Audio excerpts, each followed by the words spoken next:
Irmãos, o título da nossa palavra de hoje, da nossa reflexão de hoje é Só Continue. Só continue. Prossiga, não pare, continue. E eu quero ganhar tempo com vocês, eu estou sem meu cronômetro aqui, mas eu vou guiando pelo reloginho do tablet. Marcos capítulo 8, versículo 22. Abra aí a sua Bíblia comigo, manuseie, ó. Eu trouxe a minha velhinha hoje aqui, ó. Trouxe a minha Bíblia bem velhinha. Essa aqui tem uns bons anos, eu gosto muito dela. É uma King James atualizada, eu vou usar essa versão, mas o pessoal colocou na tela, então eu consigo ler aqui da tela também com vocês. Deixa eu puxar para cá. Pronto. Ok. Vocês podem ler na tela, mas eu quero sempre encorajá-los a manusear as folhas, as páginas da Bíblia Sagrada. Então, manuseie a Bíblia, traga uma Bíblia, tá? Pode ser uma Bíblia grande, pode ser uma Bíblia pequenininha, letras gigantes ou letra miudinha. Mais importante é você portar a Bíblia. Comunica muita coisa, como sempre digo. Vamos lá então, Marcos capítulo 8, versículo 22 até o 26. Só continue, hein? Eles foram para Betsaida. Eu gostaria que vocês rachurassem Betsaida, né? Sublinhassem Betsaida. E algumas pessoas trouxeram um cego a Jesus, suplicando-lhe que tocasse nele. 23. Ele tomou o cego pela mão e o levou para fora do povoado. Depois de cuspir nos olhos do homem e impor-lhe as mãos, Jesus perguntou: você está vendo alguma coisa? 24. E ele levantou os olhos e disse: vejo pessoas, elas parecem árvores andando. Curioso, né? 25. Mais uma vez, Jesus colocou as mãos sobre os olhos do homem. Então, seus olhos foram abertos e sua vista lhe foi restaurada. E ele via tudo claramente. 26. Perfeito. Jesus mandou para casa dizendo: não entre no povoado.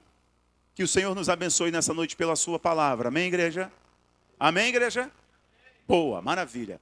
Irmãos, essa aqui é uma palavra que está no meu coração. E eu estou com essa palavra há um bom tempo. Volta e meia, o Espírito Santo vai lá, escondidinho lá da minha alma e resgata ela para mim. Em alguma situação que eu estou vivendo, o Espírito Santo me recorda. Como o Senhor Jesus disse, Ele vos lembrará de todas as palavras que eu vos disse. Então você só pode recordar da palavra que você leu, que você já ouviu. E o Espírito Santo vai te recordar. O Espírito Santo que opera em você, te aperfeiçoando para o dia de Cristo, Ele está preparando você. E nada te prepara melhor para o dia de Cristo do que a palavra do Senhor, e só a palavra do Senhor, unicamente a palavra do Senhor. E a comunhão com os irmãos nos ajuda nessa preparação. O serviço na obra de Deus. Mas prioritariamente, primordialmente, é a palavra que nos ajuda, nos orienta, nos aconselha, nos exorta, enfim. Ok. E essa palavra está no meu coração já há um bom tempo. E volta e meia, como eu disse, repito, o Espírito Santo me faz recordar dela em algumas situações que estou vivendo, para me fortalecer. Aqui o interessante é o seguinte, Marcos, ele está registrando os feitos de Jesus. Alguns feitos bem memoráveis, bem importantes acerca do ministério de Cristo. E esses feitos chamavam a atenção das pessoas, dos carentes, doentes, portanto, enfermos, desistidos, fracassados, pobres. Eu vi um vídeo essa semana de uma colocação muito infeliz de uma pessoa, não sei se é um pastor ou um palestrante, dizendo que ele odeia os pobres. Ele foi infeliz porque a frase correta, eu odeio a mentalidade de pobreza. Porque se ele odeia os pobres, ele não lê a mesma Bíblia que eu leio, que você lê. Porque Jesus esteve com os pobres, mas também deu a chance da salvação e do arrependimento aos ricos, não fazendo acepção de classe social. Então a frase correta é eu odeio a mentalidade de pobreza, porque a mentalidade de pobreza é um problema. Existem pessoas que ganharam dinheiro, mas não abandonaram a mentalidade de pobreza. A pobreza continua guiando a alma dela em tudo que ela faz, porque ela é mesquinha, ela só tem dinheiro, não tem mais nada. Então, aí não tem a ver com a quantia, as cifras que você tem no banco, mas a mentalidade que te guia. Vocês estão comigo ou não? Concordam comigo ou não? Ok, perfeito. Jesus, então, ele estava perto dessas pessoas. E Jesus não estava preocupado com a opinião que as pessoas teriam a respeito dele. Jesus não estava preocupado com os comentários que iam tecer sobre ele. Jesus estava preocupado em obedecer quem? Quem? O Pai. Tudo que Yeshua fez foi pelo Pai. Tudo. As suas orações começavam dizendo: Pai, eu te dou graças. Quando ele ressuscitou Lázaro, a Bíblia diz que ele chega ali em Betânia. Ele levanta as suas mãos diante da incredulidade de Marta e Maria, diante da incredulidade de fariseus, saduceus e de curiosos. E a Bíblia diz: e Jesus chorou. Logo depois disso, ele levanta as suas mãos e diz o texto: e tendo dado graças, disse: Pai, eu te agradeço porque sempre me escutas. Jesus sempre começava dizendo: Pai. Quando ele foi tentado após ser cheio do Espírito Santo, no evento pós-batismo, o diabo questionou o quê? Se tu és filho de Deus. Se tu és filho de Deus. Questionando ali a identidade, a paternidade. Quando Jesus multiplicou na primeira vez os pães e os peixes, 5 pães e 2 peixinhos, e tinham ali cerca de 5.000 homens, fora mulheres e crianças, a Bíblia diz que Jesus pegou os cestos, tendo levantado, deu graças ao Pai. Jesus fez tudo pelo Pai, obedecendo ao Pai. E Jesus nos ensinou que o único caminho para o Pai é quem? É Ele. Eu sou o caminho, eu sou a verdade, eu sou a vida. Ninguém vem ao Pai se não for por mim. Se quisermos conhecer tudo de Deus, precisamos mergulhar totalmente em Cristo. Se quisermos conhecer a mente de Deus, precisamos ter a mente de Cristo. E é possível, Richard, você ter a mente de Cristo. Está disponível para todos aqueles que querem transformar a sua mente pela mente de Cristo. Romanos capítulo 12, apóstolo Paulo escrevendo aos crentes de Roma, ele vai dizer: eu peço a vocês, encarecidamente pelas misericórdias, que não vos conformeis forma, bitola, padrão mental deste mundo, mas transformai-vos pela renovação da vossa mente. Então a mente de Cristo está disponível para todos os filhos e filhas de Deus. E não tem essa síndrome de Gabriela: eu nasci assim, eu cresci assim, eu morri assim, vou morrer assim. Não, você nasceu em um lar que não teve a disciplina, não teve orientação, não teve princípio. Mas é possível você ser transformado. Assim como Cristo foi transformado de um corpo mortal a um corpo glorioso ao Ele ressuscitar, você pode ser transformado a cada dia. E quando Jesus voltar na sua glória, a nossa transformação será completa. Não, dá um amém de verdade aí, vai, um glória a Deus, um aleluia, oh maravilha, ok. Jesus, ele não tinha problema em estar com pessoas pobres, carentes, pobres de espírito. Inclusive, quando ele vai começar um dos sermões mais bonitos que eu conheço de Jesus, todos são lindos, né? Maravilhosos, poderosíssimos. Só que um dos mais bonitos é Mateus capítulo 5. Ele começa dizendo: bem-aventurados são os pobres de espírito. Bem-aventurados, felizes são aqueles que não têm uma posição altiva diante de Deus. Felizes são aqueles que olham para Deus e dizem: você é meu tudo. Eu não sou nada, eu não tenho nada, eu não posso nada, eu não vou adiante se tu não estiveres comigo. É como Moisés dizendo: Senhor, eu não posso ir além se o Senhor não for comigo. Então Jesus estava o tempo inteiro com as pessoas que careciam, que precisavam dele. Só que havia aqueles que estavam perto de Jesus pelo espetáculo. E hoje em dia tem muitas pessoas que querem Deus pelo espetáculo. Querem Deus pelo barulho de uma profecia, de um xaramaná e xarabandúvia. Querem Deus pelo um arrepio. E aí de fato nunca conhecerão o Deus do secreto, porque estão definindo a sua experiência com Deus pelo barulho emocional. E eu falo isso para vocês desde o primeiro culto. Se você guiar a tua vida cristã, se a tua vida cristã for guiada pelo fato de você se arrepiar, Quando você não se arrepiar, você vai achar que Deus não está com você. 90% da tua vida tu não vai se arrepiar, mas Deus estará contigo todos os dias da tua vida até a consumação dos séculos. E me arrisco a dizer que as maiores experiências que provocarão um crescimento espiritual inigualáveis a você são aquelas que você pensa que está sozinho, mas no momento certo você percebe que tem uma intervenção de Deus e Ele muda a história. Alguém entende o que eu estou falando? Pode dar um amém ou não? Ok. E haviam muitos ali que andavam com Jesus por causa do espetáculo. Buscavam um espetáculo, como se o espetáculo fosse um sinal, um selo de validação do ministério de Cristo.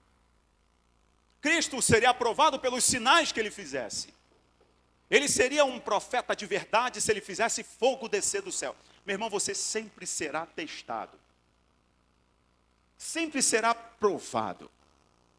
Logo antes desse texto que nós lemos aqui, Jesus multiplicou os pães pela segunda vez. Na primeira vez, ele multiplicou 5 pães e 2 peixes. Vocês estão comigo, sim ou não? Ok. Aqui é a segunda vez. Jesus está multiplicando os pães pela segunda vez. E multiplicar o pão significa eu te mantenho no nível da misericórdia. O meu sustento te basta. A minha graça te basta. Quem está no deserto, o pão vai ser um caviar. Porque o pão vai manter ele vivo. Tem momentos da nossa vida que só nos basta o pão. É Deus dizendo, eu estou te sustentando hoje, não se preocupe com amanhã. Amanhã cairá o maná outra vez, então continue hoje comigo. É igual a música lá, né? Só tua graça me basta, e tua presença é o meu prazer. No santo dos santos, a fumaça me esconde, só teus olhos me veem. Debaixo de tuas asas é o meu abrigo, meu lugar secreto, só tua graça e tua presença. Às vezes a gente canta e não presta atenção, né? A graça basta. Eu falei para vocês que uma vez um amigo meu chegou para mim, em um momento difícil que eu estava passando. E ele falou para mim, Pastor Rafael, eu só quero o que me basta para eu não morrer no deserto. E eu guardei aquilo comigo. E eu disse, Senhor, o teu pão me basta hoje, é suficiente. E aqui, antes desse texto do cego que nós lemos, foi uma cura inusitada, não é verdade? Jesus deu uma cusparada no olho do camarada. É inusitado esse negócio. Algumas pessoas vão dizer meio nojento. Mas nós vamos entender que não está aqui no Evangelho de Marcos à toa. Mas para a gente entender essa história, a gente precisa ver o contexto. E o contexto disso, irmãos, é muito bom. Vamos ler o contexto. Essa história não vai estar no contexto que eu vou mostrar, porque precisamos ir num outro livro dos evangelistas. Mateus capítulo 15. Porque Marcos não é muito detalhista na história que antecede a cura do cego. Mateus é. Manuseie comigo, por favor, Mateus capítulo 15. E aí vocês vão ver a riqueza de detalhes que antecedem essa história aqui. Mateus 15. Vai e folheia a sua Bíblia junto comigo. Mateus 15, versículo 29. Vamos ler assim. Partiu Jesus dali e foi para a orla do mar da Galileia. E subindo a um monte, assentou-se ali. Então, olha isso aqui, olha isso. Então, multidões dirigiram-se a ele, levando consigo o quê? Mancos, aleijados, cegos, mudos e muitos outros doentes. E os colocaram aos pés de quem? Aos pés de quem? E ele os E o povo ficou atônito quando viu os mudos falando. Uau, isso é evangelho, isso é o poder de Deus. Os aleijados curados, os mancos andando, os cegos enxergando. E louvaram o Deus de Israel. Chamou Jesus os seus discípulos para dizer-lhes: eu tenho compaixão dessas pessoas, pois há 3 dias permanecem comigo e não tenho o que comer. Não quero mandá-las embora em jejum, porque podem morrer, desfalecer no caminho. 33. Mas os discípulos disseram: onde poderíamos encontrar neste lugar deserto pães suficientes para alimentar tantas pessoas? Perguntou-lhe Jesus: quantos pães tendes? Ao que responderam: 7, e mais uns pequenos peixes. Ele mandou então que o povo se assentasse no chão. Olhem para mim, olhem para mim, olhem para mim. Vocês estão percebendo o que está acontecendo aqui? Tem gente de tudo quanto é lado. Tem curioso, mas tem também os necessitados. Aqueles que chegam clamando por um milagre. E Jesus está recebendo a todos.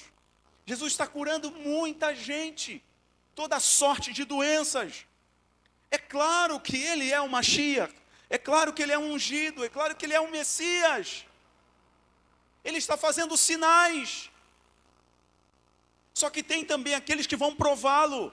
E não estão satisfeitos com os sinais.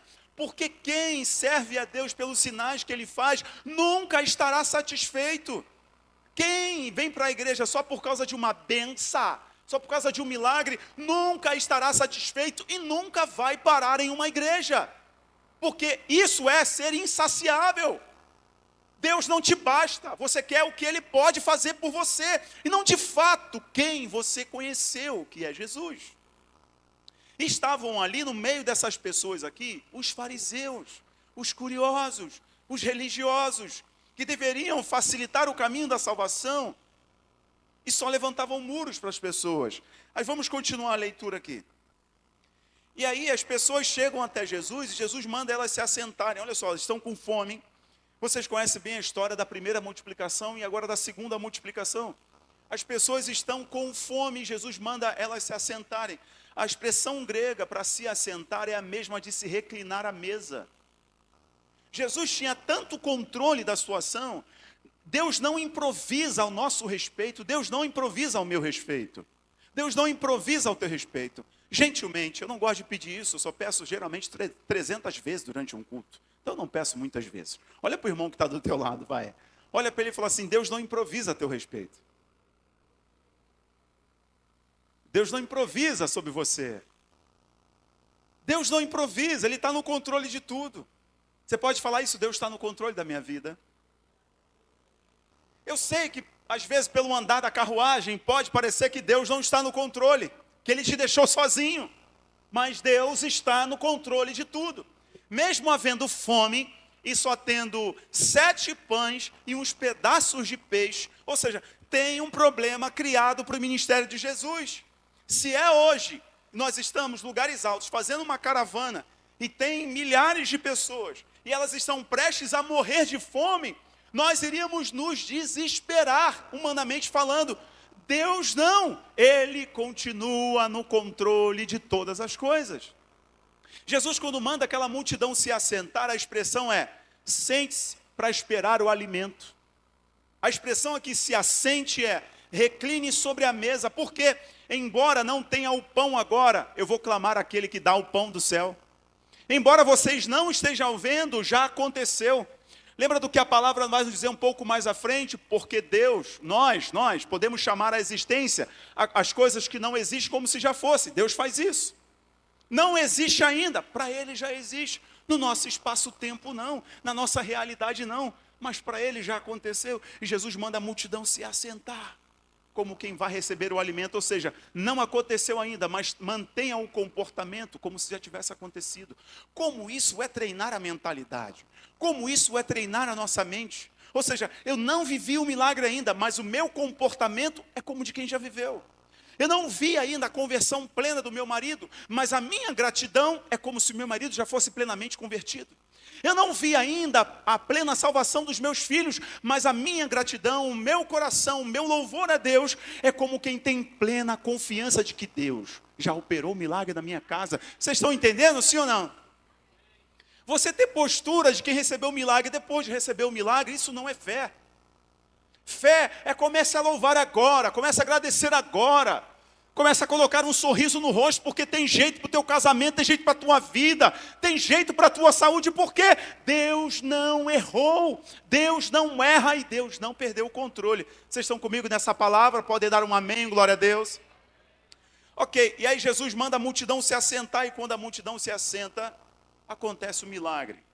E aí o interessante, meus irmãos, é que este é o contexto da parábola do cego.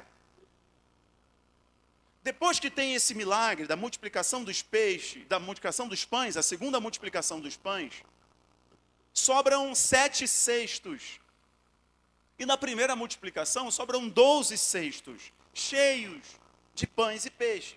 E nesta segunda multiplicação, sobram 7 cestos. Todos esses números, esses 2 números, falam da plenitude de Deus para Israel. Falam da suficiência de Cristo para a nossa vida. Que Ele nos supre em todas as coisas. O seu poder é pleno em nossa vida, em todas as áreas da nossa vida. 12 e 7. Deus é pleno, Deus é perfeito. E se nós confiarmos, tudo que Ele fará na nossa vida será pleno e será perfeito. Ok. Então, este é o contexto da história, não é parábola, do milagre do cego que Jesus cuspiu no olho dele. Só que veja o que é interessante. Eu queria que vocês prestassem atenção numa coisa aqui comigo. Ó. Marcos, logo depois dessa história da multiplicação dos pães, na segunda multiplicação, ele vai fazer um corte para contar o seguinte. Os fariseus se aproximam de Jesus e falam assim para ele: se você é realmente um profeta, nos dê um sinal no céu. Jesus tinha acabado de curar tudo quanto é sorte de doença. Paralítico, cego, vocês leram comigo, o texto de Mateus é mais detalhista. E ainda assim, os religiosos não satisfeitos, Monique, pediram a ele mais um sinal. Eles pediram o seguinte: dá-nos um sinal no céu. Eles querem um sinal de Elias. Eles queriam que Jesus fizesse fogo cair do céu, para que acreditassem que Jesus era de fato um grande profeta. Jesus está nem um pouco preocupado com o pedido deles, e fala para eles assim, ó, nenhum sinal vos será dado. E vocês vão ler em textos correlacionados o acréscimo, nenhum sinal vos será dado, a não ser o sinal do Filho do Homem. Em outro momento Jesus vai falar de Jonas, que desceu no ventre do peixe, e depois de 3 dias foi expelido na terra. Jesus descendo na terra, morrendo e ao 3º dia ressuscitando. Ou seja, aqueles homens não estavam buscando motivo para se render a Cristo, mas estavam procurando motivo para acusá-lo em alguma coisa. Eles estavam ali testando a Jesus. E aí Jesus, percebendo aquele ambiente, ele recebe um cego. Algumas pessoas vão levar esse cego ao versículo 20, que nós lemos lá de Marcos capítulo 8, o versículo 26, não é isso? De Marcos, 22 de Marcos. Abre lá de novo. Marcos, versículo 22.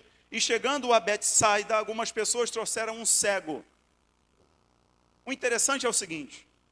Betsaida é o lugar onde Jesus fez muitos milagres, mas as pessoas rejeitaram a pregação de Jesus. Eu vou repetir.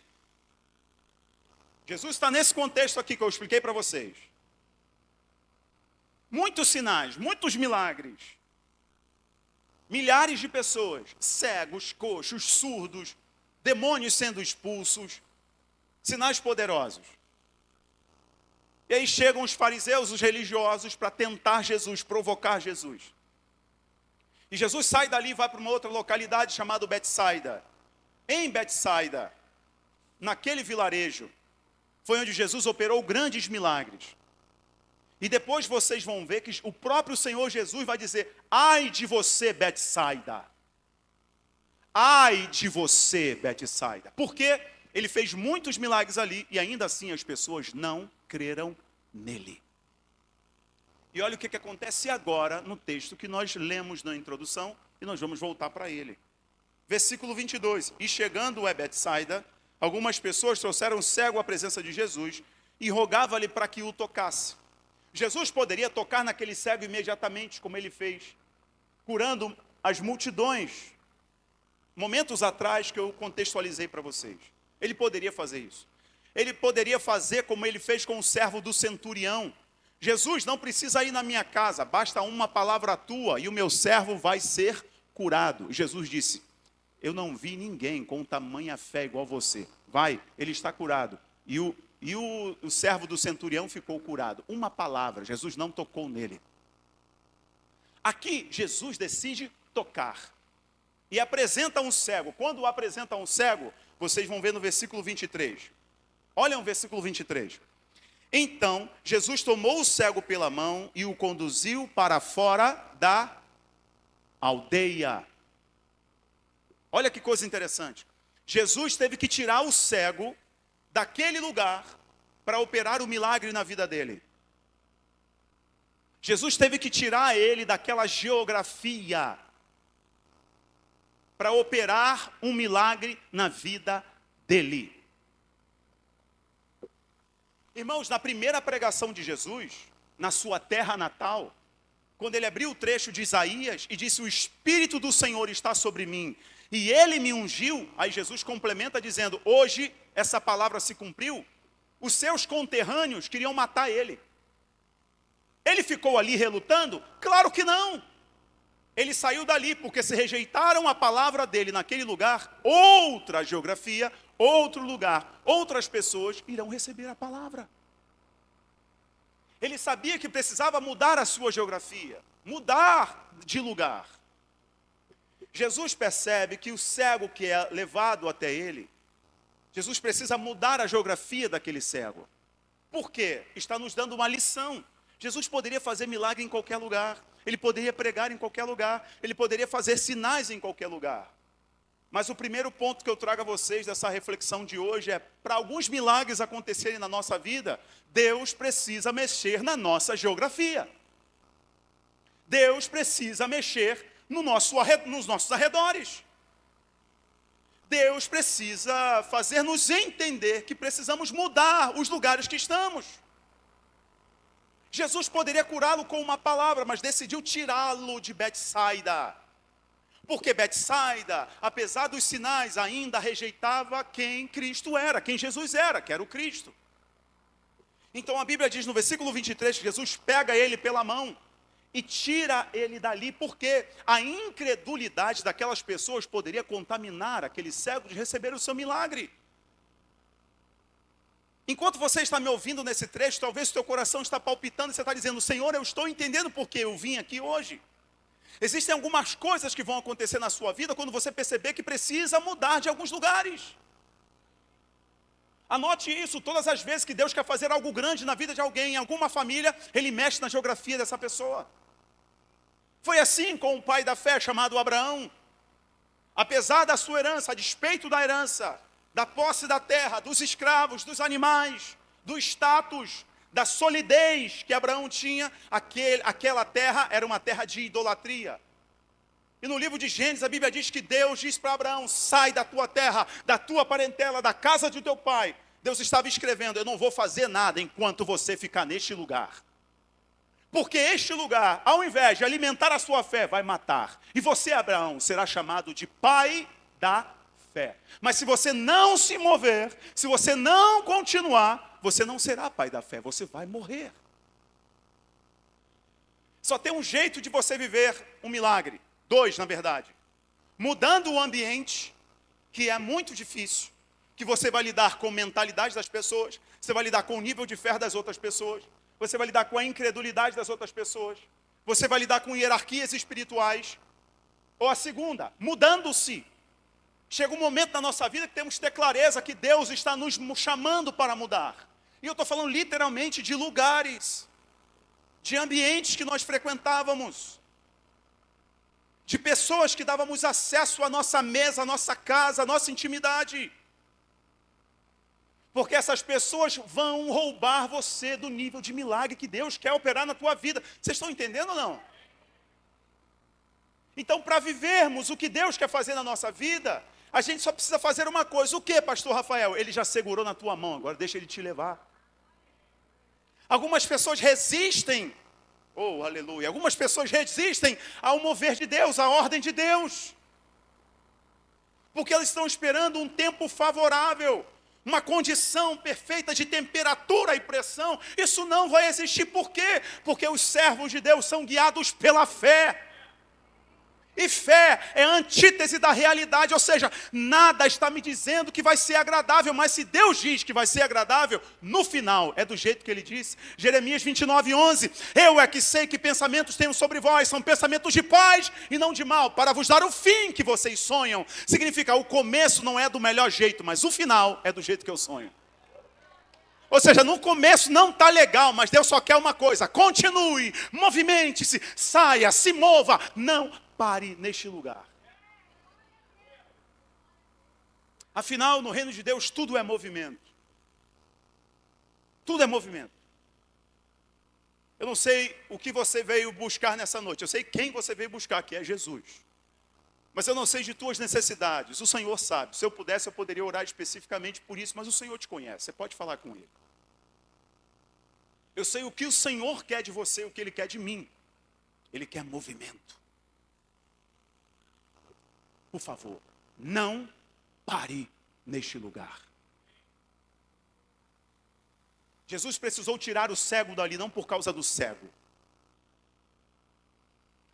por causa da incredulidade das pessoas daquele lugar. Sabe qual é o nosso problema? Nós temos dificuldade em sempre deixar uma boa imagem. E às vezes, professor David, nós não fazemos o que o Senhor nos manda fazer, porque nós não queremos criar um ambiente ruim. Eu não quero criar uma vibe ruim, sabe, pastor? Eu quero ficar bem com todo mundo. Eu estou pregando para mim agora aqui, viu? Por causa da minha personalidade. Mas se você não aprender a chatear algumas pessoas para obedecer a Deus, tu continua no terreno delas, não vivendo o que Deus tem para você. Jesus teve que pegar na mão daquele cego, assim como Ele tem que pegar na tua mão, porque para muitas coisas tu está cego e eu também. E Ele é paciente conosco, sabe? Ele é paciente. Ele sabe que a nossa mente é extremamente limitada. Vai chegar uma hora que teremos a mente dele plena, igual a dele, plena. Mas agora a nossa mente é limitada. Então Ele segura a nossa mão e fala assim, ó, sai daqui. Sai. A lugares altos aconteceu, irmãos, porque foi assim. Essa igreja só aconteceu porque o Senhor pegou na minha mão e falou, sai. Se você não sair, você vai morrer. Sai. Eu queria? Claro que não. Pela minha personalidade, não quero criar problema. Senhor.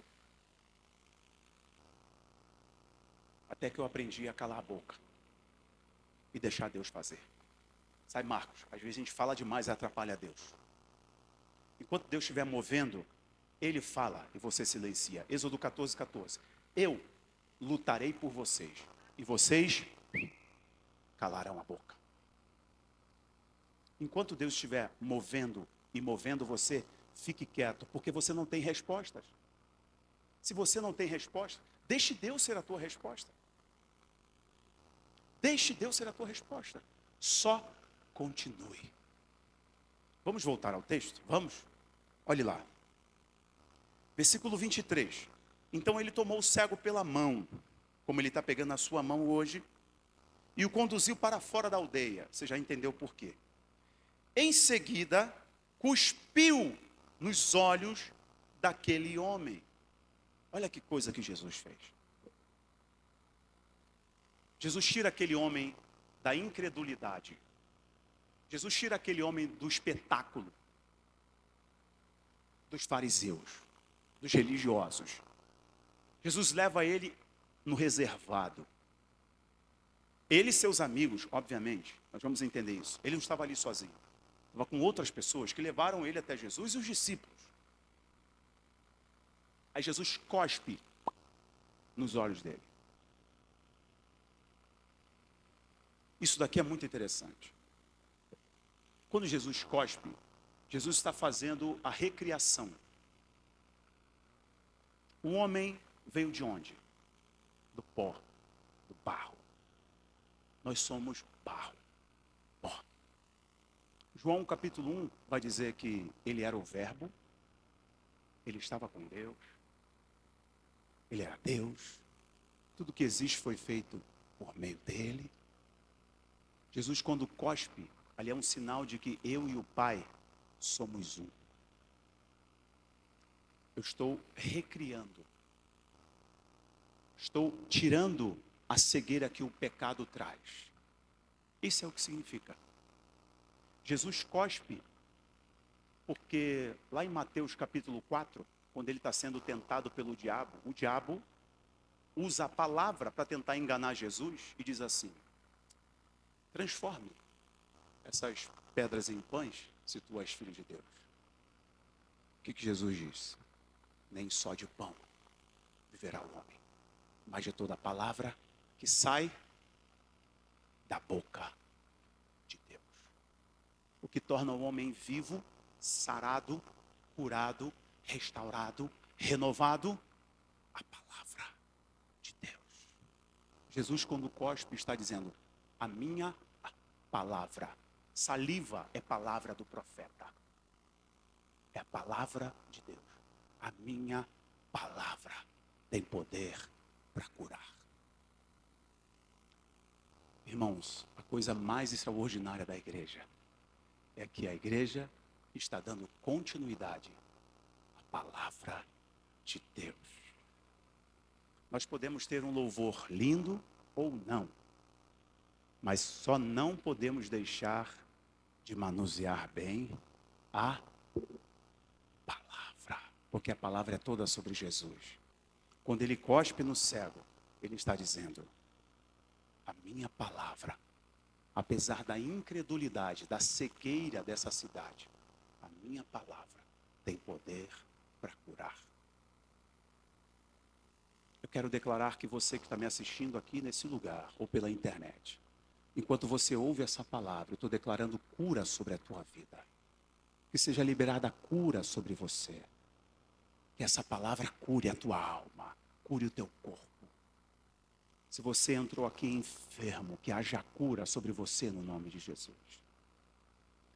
O que acontece com esse cego é muito poderoso e acontece conosco também.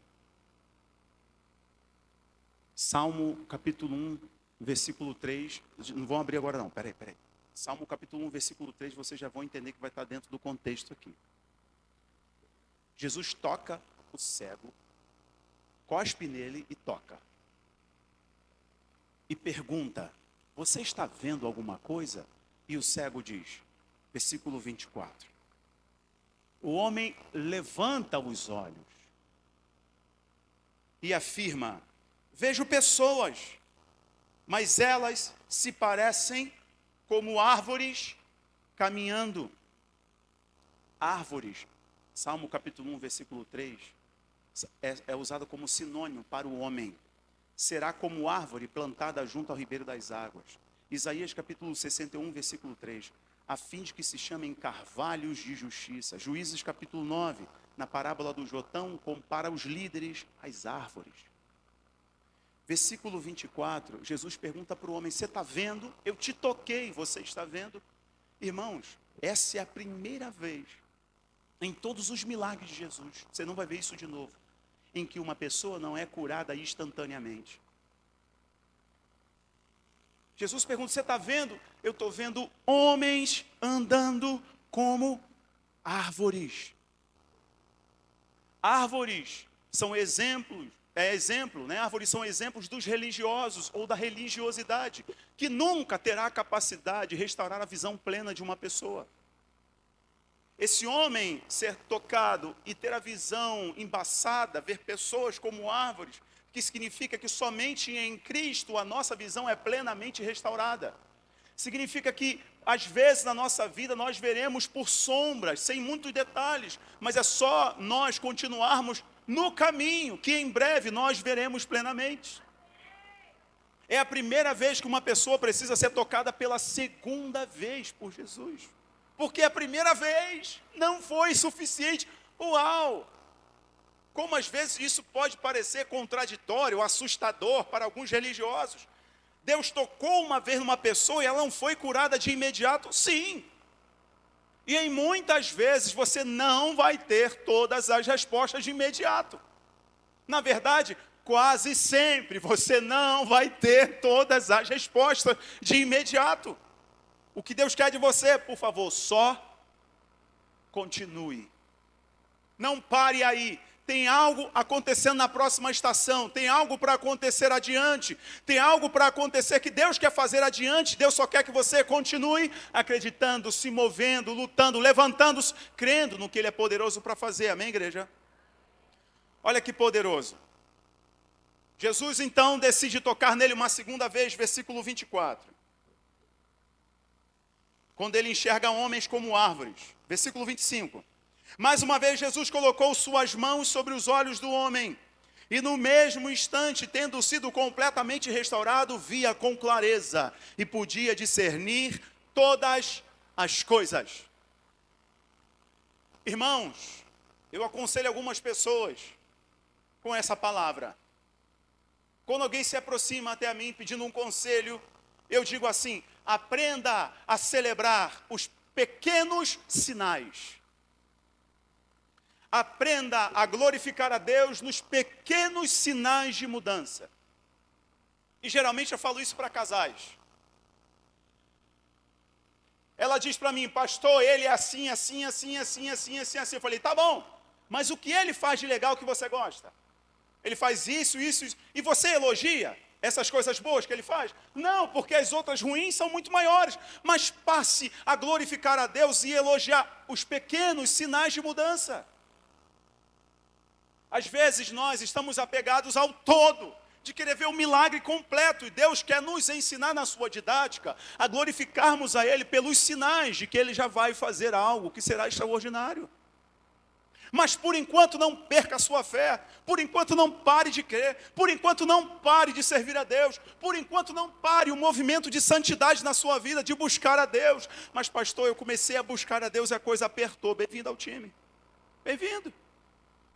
Quando você se posiciona diante de Deus, o mundo espiritual vai reagir, mas é assim. Mas se você não se posicionar, você vai ser posicionado, não tem jeito. Pastor, ficou difícil depois que eu entreguei minha vida a Jesus. Uau, que maravilha, você está no bom caminho. Pastor, lá em casa, tinha alguns lampejos, momentos assim difíceis, mas depois que eu decidi mesmo fazer o jejum das lamparinas acesas, pastor, pegou fogo lá em casa. Como a pastora fez um jejum com as mulheres aí de uma semana, foi uma semana de jejum e oração. Ficou difícil, pastora, que maravilha, você está mexendo com regiões que estavam lá intocadas, quietinhas. Todo posicionamento gera reação no mundo espiritual. Todo. Você ainda não está vendo plenamente, mas você já vê homens andando como árvores.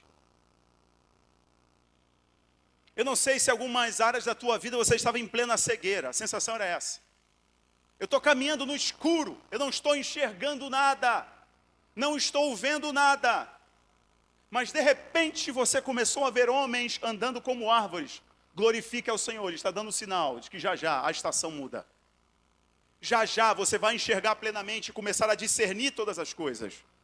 Ele está te dando um sinal. Aprenda a observar os sinais de Deus. Jesus então toca a segunda vez no cego. Quando ele toca a segunda vez no cego, representando a cegueira dos discípulos, a cegueira dos religiosos, a limitação da religiosidade, a limitação da mentalidade dos discípulos. Ele toca uma segunda vez no cego e acontece algo muito poderoso. Versículo 25. Mais uma vez Jesus colocou a mão sobre os cegos, no cego, e no mesmo instante ele teve a sua visão plenamente restaurada, ele passou a enxergar com clareza e ele podia discernir todas as coisas. Isso é maravilhoso. O poder do discernimento. Quando você começar a ter o poder do discernimento, você vai Deus vai te livrar de várias enrascadas, de várias furadas, porque agora você tem o poder do discernimento. Você consegue discernir as coisas. Homens são homens, árvores são árvores. Você começa a perceber que em alguns lugares você não pode entrar mais, porque aquilo dali vai te chamar para um abismo. E a Bíblia diz que um abismo chama outro abismo. Agora vem a parte mais extraordinária para a gente concluir essa palavra. Versículo 26. Então Jesus enviou aquele homem para casa, recomendando-lhe: nem sequer entre no povoado. Por que Jesus está fazendo isso? Esse cara está saindo da presença de Jesus, ele não enxergava a gente. Então imagine esse cara agora enxergando a alegria dele. Você, quando você recebe um milagre, a primeira coisa que você quer fazer, você quer espalhar isso para todo mundo, você quer contar para todo mundo. Jesus está privando ele de alguns constrangimentos, porque se ele entra no povoado, iam pegar ele como uma testemunha para acusar a Jesus de alguma coisa. E aquele milagre, que era um motivo de alegria para a casa dele, agora virá um problema. Então, se você ouviu de Deus, vai, obedeça. A sua ansiedade pode atrapalhar tudo. Por que Deus me pediu isso? Não sei, só obedece. Porque se você obedecer, no final, você vai ver que vai ser maravilhoso. Imagine ele com o coração, né, Marcos? Oh, eu estou enxergando, eu estou vendo. Meu Chaves, Isace. E Jesus está falando para você: contém aí, viu? Coração, contém aí. Vai para onde? Vai para a tua casa. Por quê? O que tenho contigo não é aqui em lugar de incredulidade, mas é dentro da tua casa. Isso aqui é um padrão, viu? É um padrão de Jesus. Jesus fazia isso com muita constância. Quer ver um exemplo? Um exemplo? No texto em que Jesus está numa terra de gentios, uma terra gentílica, chamada Decápolis, são 10 cidades gentílicas. Deca é 10 policidades. E aí Jesus está numa área especificamente chamada Gerasa, a terra dos Gesazenos, Gerazenos, Gadarenos, como algumas versões dizem. Tem um homem lá que vive nos túmulos, nu. Nem as correntes conseguiam segurar ele, porque ele tinha uma legião de demônios. Quando Jesus liberta ele, quando Jesus liberta esse camarada, Jesus está entrando no barco, pastor, e está voltando para a sua terra. Esse camarada agora está sentado, vestido e em pleno juízo. Quando ele vê Jesus voltando, ele fala para Jesus: Jesus, me deixa ir contigo. Jesus olha para ele e fala assim: vá para a tua casa, volte para os teus e mostre para eles, diga para eles, tudo o que o Senhor fez por você. Esse milagre não tem a ver só com você, tem a ver com a tua casa. Continue, porque tem algo que Deus quer fazer na tua casa. Todo milagre era a restauração do indivíduo e da família. Porque uma pessoa doente, nesse contexto, era alguém debaixo de uma maldição, de um pecado, de uma condenação. Então, quando Jesus fala para ele: não entre nesse povoado, porque esse povoado é ladrão de alegria. Eu quero encerrar aqui dizendo para vocês, é um conselho que eu dou para vocês, viu? Nesses meus poucos anos de evangelho e de ministro de Cristo. Passe longe dos ladrões de alegria. Fuja dos ladrões de alegria. Porque você vai chegar com todo o ímpeto. É tipo assim, ó. Você comprou um carro. Aí tu vai levar para o amigo ver. Ele vai falar assim: ih, rapaz, tu sabia que nesse mês estão roubando tanto esse carro? Aí tu mostra o carro e ele fala assim: ih, rapaz, as peças desse carro são caríssimas. Eu estou comprando um carro para quebrar. Ladrão de alegria. Jesus está dizendo para ele assim: ó, não entre aí, Porque se você entrar, vão roubar a sua alegria. Sabe por quê? Eles estão ainda na tua antiga condição, estão cegos. E não há milagre que eu faça que vai fazê-los abrir os olhos, porque eles não querem abrir os olhos. Jesus manda ele para onde? Para a sua casa. Esse é o Evangelho.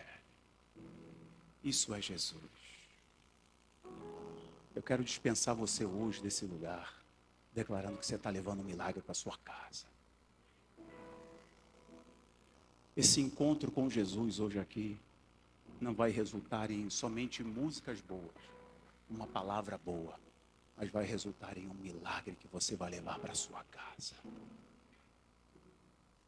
Não sei o que você tem passado, não sei dos lugares que você precisa se mover, só quero te dizer, continue, não pare. No Antigo Testamento, somente o sumo sacerdote entrava na presença de Deus.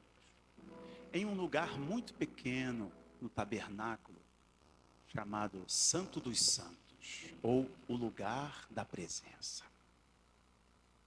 Lá estava a Arca da Aliança, revestida de ouro.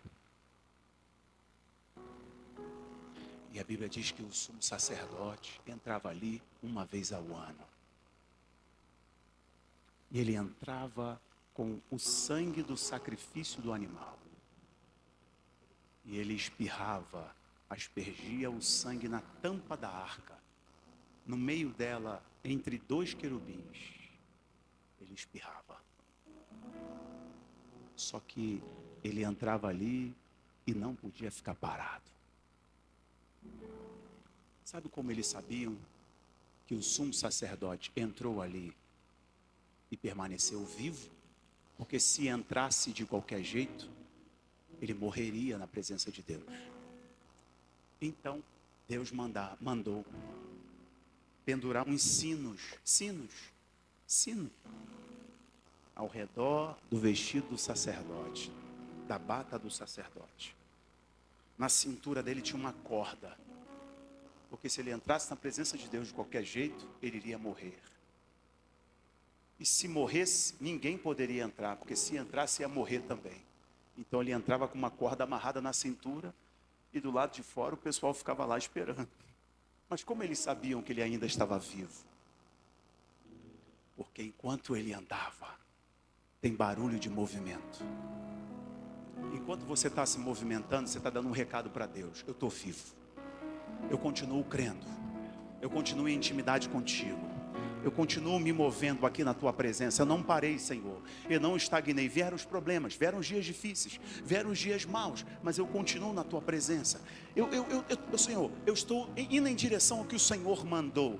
Não pare, porque se você parar, se você estagnar, você vai morrer na sua fé. Concluo essa palavra com a frase que iniciei. Existem alguns lugares que Deus precisa mover você. Talvez sejam lugares literais, geografias. Talvez sejam posicionamentos que você precisa mudar. E eu espero ter te ajudado com essa palavra. E quero orar com você agora. Posso orar com você? Posso? Fica de pé para nós orarmos.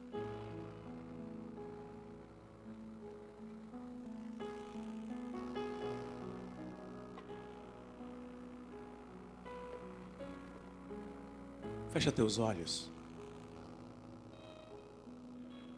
Eu queria ter um tempo de oração com vocês. Poucos minutos.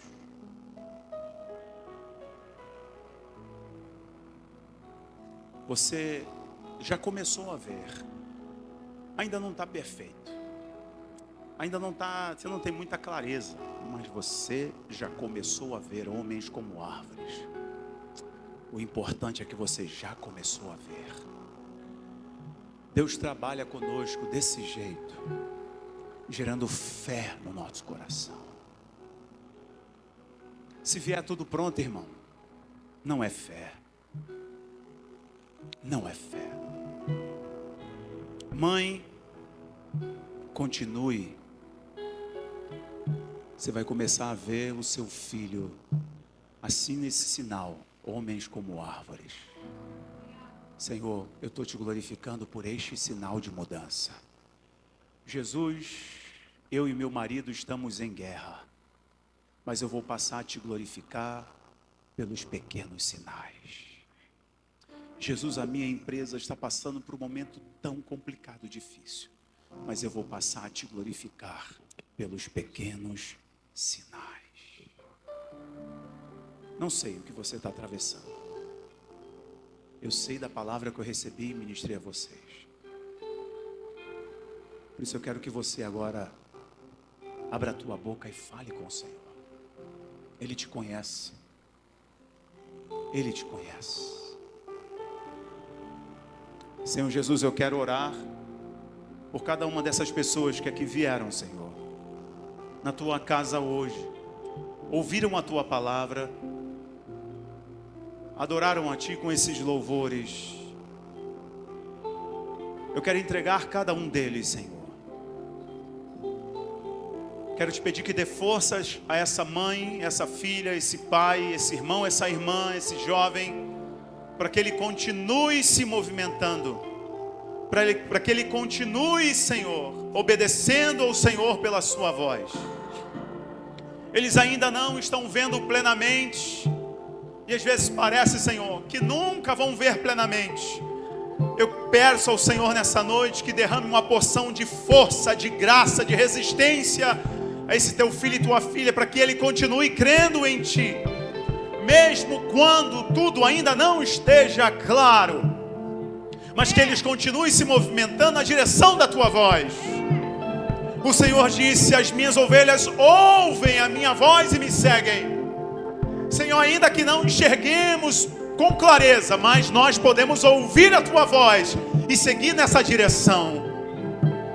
Ensina-nos, Senhor, a ter um coração humilde, como o Senhor disse: bem-aventurados os pobres de espírito, dependentes completamente do Senhor. Ensina-nos a depender de ti, Senhor. Eu sei que o Senhor está me ensinando nessa fase.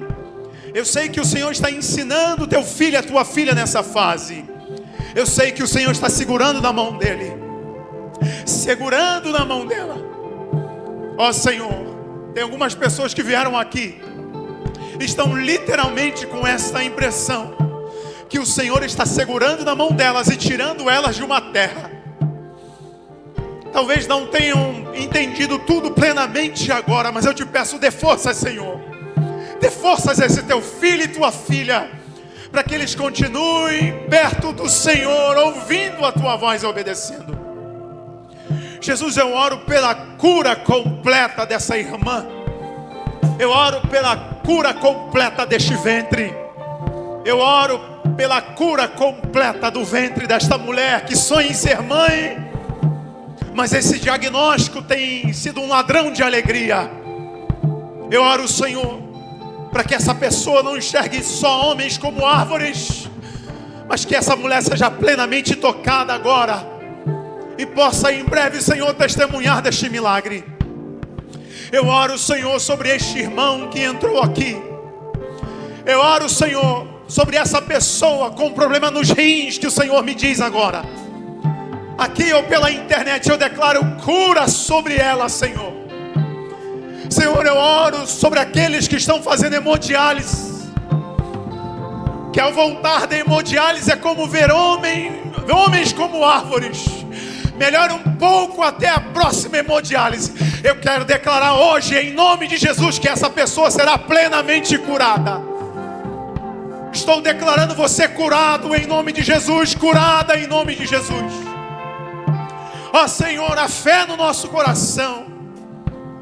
Nós sabemos que o Senhor não saiu do controle. Assim como tu, Jesus, disseste àquela multidão: se assentem. Nós estamos, Senhor, em posição de quem vai viver o milagre.